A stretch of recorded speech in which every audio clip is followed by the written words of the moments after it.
సమాజం మాట్లాడుతుంది అధ్యక్ష. అభివృద్ధి అభివృద్ధి అభివృద్ధి అని చెప్పేసి అంటున్నారు అధ్యక్ష. సంక్షేమం అంటున్నారు అధ్యక్ష. సంక్షేమం సంక్షేమం అని చెప్పేసి పదే పదే మాట్లాడుతున్నారు అధ్యక్ష. సంక్షేమానికి మేమే ఉదాహరణ, సంక్షేమానికి మేమే పెద్దపీట, సంక్షేమం అంటేనే మేమంటేనే సంక్షేమం అని చెప్పేసి మాట్లాడుతున్నారు అధ్యక్ష.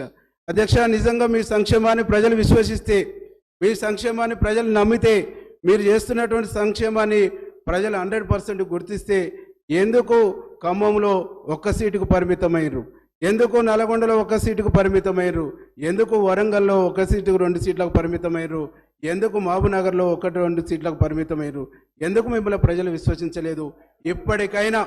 ఇప్పటికైనా గుణపాఠం తీసుకోండి, ఇప్పటికైనా గుణపాఠం తీసుకోండి. అహంకారాన్ని తగ్గించుకొని రియలైజ్ కండి, ప్రజలు క్షమిస్తారని చెప్పేసి ఈ సందర్భంగా నేను గుర్తు చేస్తా ఉన్నా అధ్యక్ష. అధ్యక్ష, 2 విషయాలు మా ముఖ్యమంత్రి గారిని పట్టుకొని అనేక సందర్భాల్లో నోటికి వచ్చినట్టు మాట్లాడుతుంటారు అధ్యక్ష. అనేక సందర్భాల్లో భాషా పండితులు వాళ్ళు అయినట్టు, యువతలోళ్ళు భాష మార్చుకోవాలన్నట్టు, యువతలోళ్ళు మాట్లాడుతుందే తప్పు, అవతలోళ్ళు మాట్లాడుతుందే సత్యం అన్నట్టు మాట్లాడుతున్నారు అధ్యక్ష. అధ్యక్ష, ఈరోజు వారి భాష చెప్పుకుంటూ పోతే, వారి భాషను మీకు ప్రస్తావిస్తే, వారి భాషను ఇక్కడ మీ ముందు పెడితే చరిత్ర మనల్ని క్షమించదని చెప్తా ఉంటా అధ్యక్ష. నేను ఒక సందర్భంలో మా ముఖ్యమంత్రి గారికి మా శ్రీధర బాబుని అడిగితే, వారి భాషను మనం అందులో చదవద్దు, వారు చేస్తున్నటువంటి తప్పు మనం చేయొద్దని చెప్పేసి మాకు వారు సూచనలు ఇస్తుంటారు అధ్యక్ష.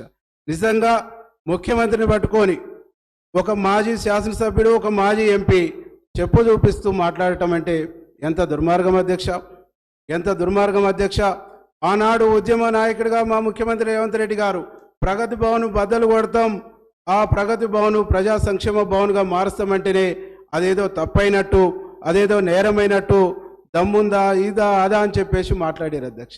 ఈరోజు వాళ్ళు మాట్లాడుతుంది ఏంది అధ్యక్ష, వాళ్ళు మాట్లాడుతున్నటువంటి భాష ఏంది అధ్యక్ష.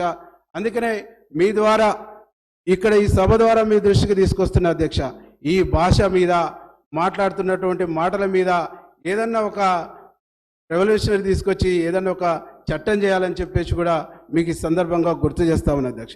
అధ్యక్ష, ఈరోజు ఏర్పడినటువంటి ప్రభుత్వం యొక్క ఆకాంక్ష కూడా ఒకటే అధ్యక్ష. ఈ ప్రభుత్వం దళిత పక్షపాతి ప్రభుత్వం, ఈ ప్రభుత్వం గిరిజన పక్షపాత ప్రభుత్వం, ఈ ప్రభుత్వం మైనార్టీ పక్షపాత ప్రభుత్వం. గత ప్రభుత్వం మైనార్టీ వ్యతిరేకమైనటువంటి ప్రభుత్వం, దళిత వ్యతిరేకమైనటువంటి ప్రభుత్వం, గిరిజన వ్యతిరేకమైనటువంటి ప్రభుత్వం, అనేక వర్గాల అనేక రంగాల విధ్వంసం చేసినటువంటి ప్రభుత్వం అని చెప్పేసి సగర్వంగా నేను చెప్తా ఉన్నా అధ్యక్ష. దానికి ఉదాహరణ ఈరోజు మీకు చెప్తున్న అధ్యక్ష, ముస్లిం వ్యతిరేకమైనటువంటి ప్రభుత్వం అనడానికి ముస్లిం రిజర్వేషన్లు 12% అన్నారు, ఇవ్వలేదు అధ్యక్ష. అట్లాగే గిరిజన వ్యతిరేక ప్రభుత్వం అయినందుకు దానికి సంబంధించినటువంటి కూడా ఆధారాలు అధ్యక్ష. అందుకనే అధ్యక్ష, ఈరోజు ఈ రాష్ట్ర ప్రజలు కోరుకుంటుంది ఒకటే అధ్యక్ష, ఈ రాష్ట్రం అభివృద్ధి పదంలో పోవాలి, ఈ రాష్ట్రం సంక్షేమ పదంలో పోవాలి, ఈ రాష్ట్రం అన్ని రంగాల్లో అభివృద్ధి కావాలని చెప్పేసి ప్రజలు కోరుకున్నారు అధ్యక్ష. ఈ వీడియో మీకు నచ్చినట్టయితే లైక్ చేయండి, 10 మందికి షేర్ చేయండి. అలాగే కామెంట్ల రూపంలో మీ అభిప్రాయాలను మాతో పంచుకోండి. Nationalist hub group of channels ను సబ్స్క్రైబ్ చేసుకుని తెలుగునాట జాతీయవాద జర్నలిజాన్ని ప్రోత్సహించండి. ఈ వీడియో కింద ఉన్న బెల్ ఐకాన్ పై క్లిక్ చేయడం మర్చిపోవద్దు.